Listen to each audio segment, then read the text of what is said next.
Good day, everyone. My name is Abraham Bolaji. I bring you the word of the Lord today. The topic we'll be considering today is "It is not good to be alone, and they were ashamed." This topic is actually called from the book of Genesis, or story of creation. We'll start our reading from Genesis chapter 1, verse 1. In the beginning, God created the heaven and the earth. You see this place that God created the heaven and the earth. So this is the story of creation. And by the time we go to verse 27, God created man in his own image and in his own likeness, and he made them male and female. You can see that God created heaven and the earth, and he created man and other things. So God had created man when we go to verse 27. So if we read Genesis 2:15, Genesis chapter 2 verse 15, you see it says, "And the Lord God took the man and put him in the garden of Eden to dress it and to keep it." So God is giving man a perimeter, a space to govern. This is your space, and govern it. This is your perimeter, govern it. So by the time we read further, verse 16 to 17, "And the Lord God commanded them, saying, Of the tree of the garden thou may freely eat, but of the tree of the knowledge of good and evil thou shalt not eat it, for in the day that thou eatest it thou shalt surely die." You can see that after God gave them a perimeter, he gave them a commandment to govern this perimeter. There's always a commandment to govern any perimeter. So God gave them this. And as they were walking in commandment, as they were doing that which God has commanded them to do, by the time we read further in verse 18, Genesis 2:18, we can see that God gave them there's a resource. We can say raw material, or I would like to say resource. God is giving Adam a resource to be able to fulfill this mandate he has given him. Say, okay, for you to want to be fruitful, for you to multiply and to replenish, there is a resource you need to be able to achieve this goal. So the resource is in verse 18, Genesis 2:18. It says, "And the Lord God said, It is not good that the man should be alone. I will make him an helpmate for him." This is the resource Adam needed for the actualization of that goal. He needed this resource. So, and if we proceed further, if you go to verse 25, verse 25 says, "And they were naked and they were not ashamed."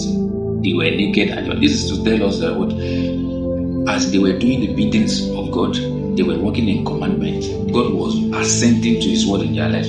They were naked and they were not ashamed. So God already started his work in them. But by the time we go to Genesis chapter 3 verse 7, it says, "And the eyes of them both were opened, and they knew that they were naked." So they knew they were naked and they weren't ashamed. So what actually transpired? What happened? Why were they not ashamed? These are the questions we should ask. Number one, why were they not ashamed?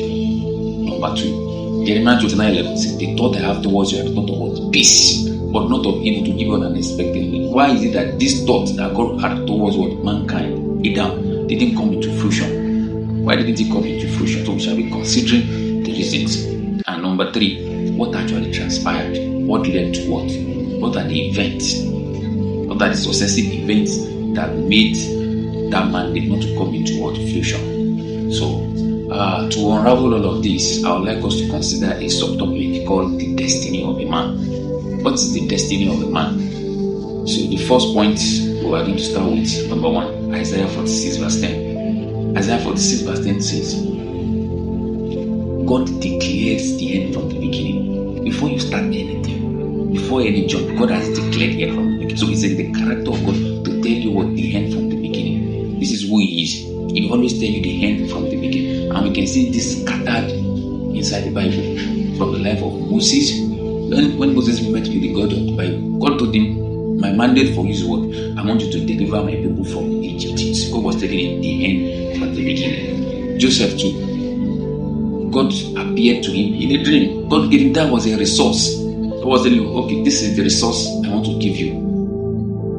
This is the resource I want to give you to actualize a particular goal, a mandate, a destiny. So God came to him through the dream. And we can see that at the end of the day, Joseph actually had fulfilled that mandate, because the dream that came to him was going to be what? His brothers and his father, they were going to bow to him. You see, at the end of the day, they later bow. So it is in the character of God to always tell you the end from the beginning, which is the destiny of the man. He always tell you the end from the beginning. When Jesus was about to select his disciples, when he met them, he told them, he said, "Follow me and I will make you a fisher of men." You see, God already said the end from the beginning. You see, the reason for your followership is that you become a fisher of men. This is the end from the beginning. But they might not really understand the full concept. But it's always a resource. God will always give you a resource, like a raw material, unfinished product that you can work with to achieve the goal.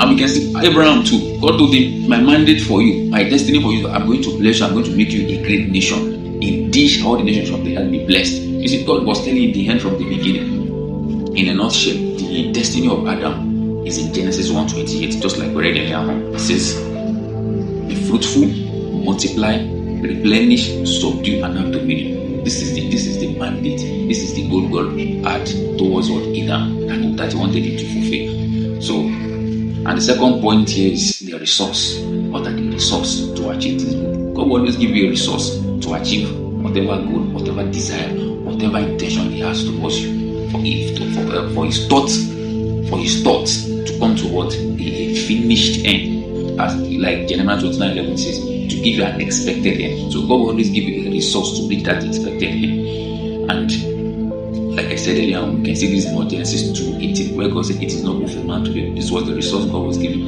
unto Adam. So thirdly, now God started the execution already, because everything was in place. There's nothing stopping it again. Adam was obeying what God is saying. He's a perimeter. You see, so the mandate of God can start. He was obeying what God has said. So the mandate of God can start. You can see this in Genesis 2:21. It says, and the Lord God caused a deep sleep to fall upon it down. You see, God has started the work already. God has started the work already.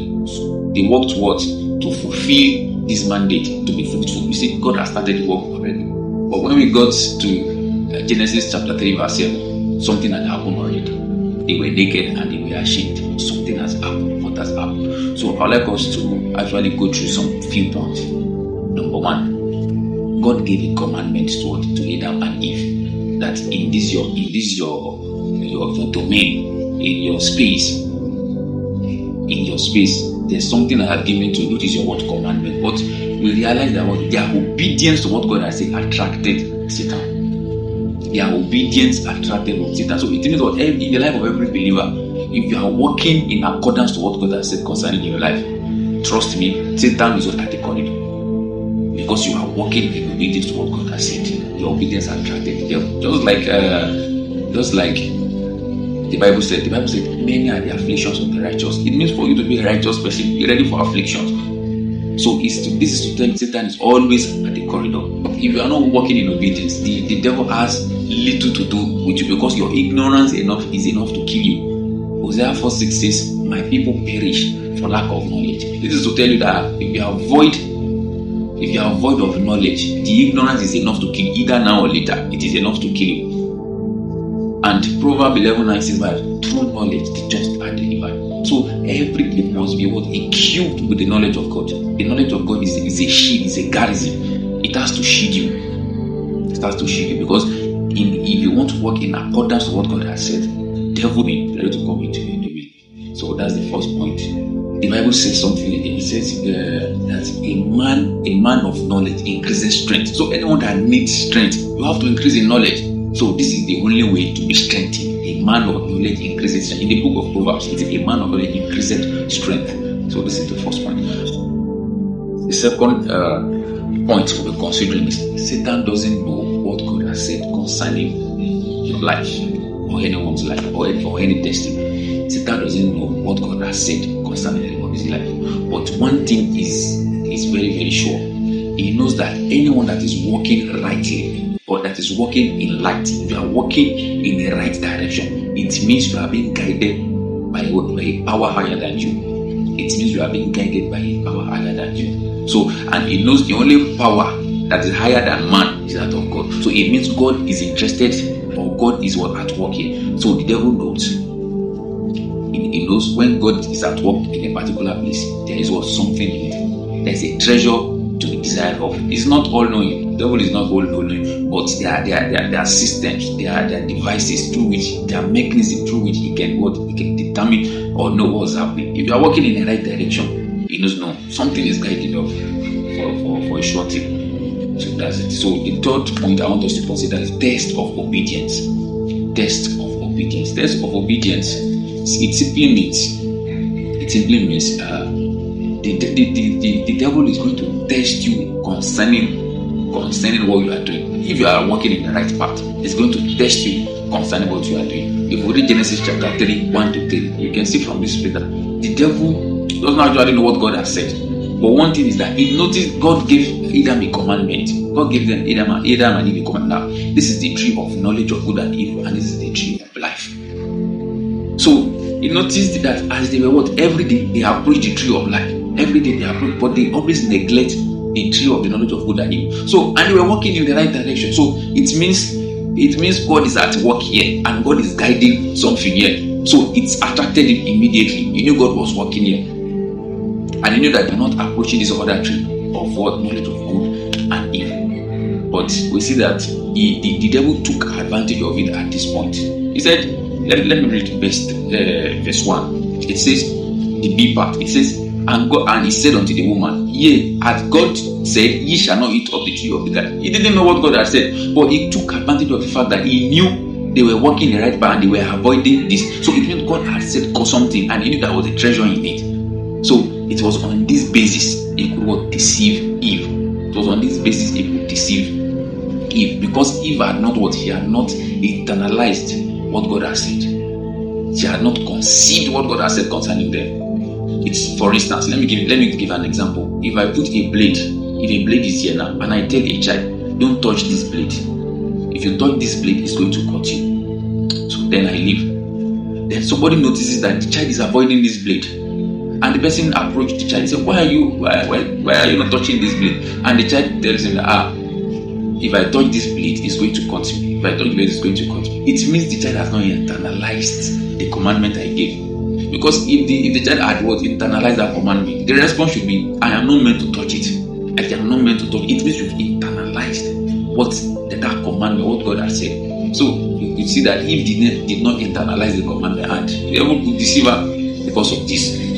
And if we read the latter part, verse 4 says, and the serpent said unto the woman, ye shall not die. Can you see that it was only the condition of that commandment that the devil twisted? He was not interested in everything. He just wanted to know on what confidence are you standing on. But when the devil saw that the strength of the commandment that God gave to them is still shaking within her, so he could tempt her because of that. And you see in verse 4 that it was only that the devil just twisted. He just told him he will not die, as simple as that. So, and we can see here that God actually placed a treasure with this commandment. And when they fell, when she was deceived, the devil that had always been in the garden with Adam, that didn't get Adam, she got Adam through Eve. So Eve was deceived. Adam was also deceived through the love of her wife. So she was deceived through the love of her wife. And after this was done, the devil left, and he took the treasure, he took the authority of man, he took it away, and the mandate could not be fulfilled again. Though it was still fulfilled, but not in the dimension. Let's say it was not in the dispensation God actually. They still reproduced, but they were still fruitful, but that was not the dimension God actually wanted them. There was a feeling that there was a realm God actually intended. There was a realm God he desired that all man should be fruitful, and they should multiply in that dimension. But they took another part. So I'd like to charge us with number one. The charge is, do you know what God has said concerning him? In fact, this is a very, very big question. Do you know what God has said concerning him? It's a very big question. This is a question everybody has to flog out with himself and God. Do you know what God has said concerning you? That is the number one question. Number two, what commandment are you keeping to fulfill your mandate? What commandment are you keeping to fulfill your mandate and your destiny? There is something you have to do. Just like Adam and Eve, you have to eat from something to remain relevant, to remain alive. You have to be eating from something. What are you doing? For instance, let's take Samson. Samson, for you to be relevant, for you to fulfill what I have said concerning you, your hair, no razor must touch your hair. This is the commandment. If you are Noah build the ark. That is the commandment. If you are Abraham, for you to fulfill that mandate, that desire, that destiny that is before you, you have to live well. You have to leave your father's house. You have to leave your father's house. And if you are Moses, you have to what? You have to leave Egypt. You have to leave Egypt and go and meet Pharaoh. You will leave Egypt And after leaving, they will still go back to Egypt and meet Pharaoh. It's as simple as that. So the third, how far have you got to consider or internalize what God has said concerning your life? How far have you considered or internalized what God has said concerning? It's a very big question too. Because if God should say something, you have to really internalize it, because the devil is always what? At the terrain. It's always within the perimeter. Number 4, how far have you fortified your garrison? How far have you fortified? Because just like we said earlier on, the devil could not get what? He couldn't get Adam. And the devil had always been with Adam within the garden, but he couldn't get him. Because what? He was obeying what God had said. But because his garrison was not well fortified, you see, he could get Adam through Eve, because he was vulnerable to Eve. So he could get Adam through Eve, and then through that, the wife could the wife transferred that with true love. You see, it was transferred through love. He was deceived. Then they got Adam through love. So our garrison as a believer has to be well fortified, because if he can get you, the people you are very vulnerable to. Very, very vulnerable to, so you can use that means, that device, to get into. I'd like us to consider just 2 food for thought. 2 food for thought for today. Number 1, God will never force anyone to do anything. God will never force anyone to do anything. You see, in the Garden of Eden, there's always a tree of life. There's always a tree of the knowledge of good and evil. God will never force you. God will only want to tell you, choose life. Choose life, just like Deuteronomy 30:19 says. He said, I have said before you what? Life and death, blessing and curse. But what should you do? Choose life. So God will never force anybody to do his own bidding. Even if he's the one that tells you to do something, he will never force you. You are at will to obey and what? Disobey. You are at will to obey and disobey. And number 2, the dispensation God intended what didn't come into fruition.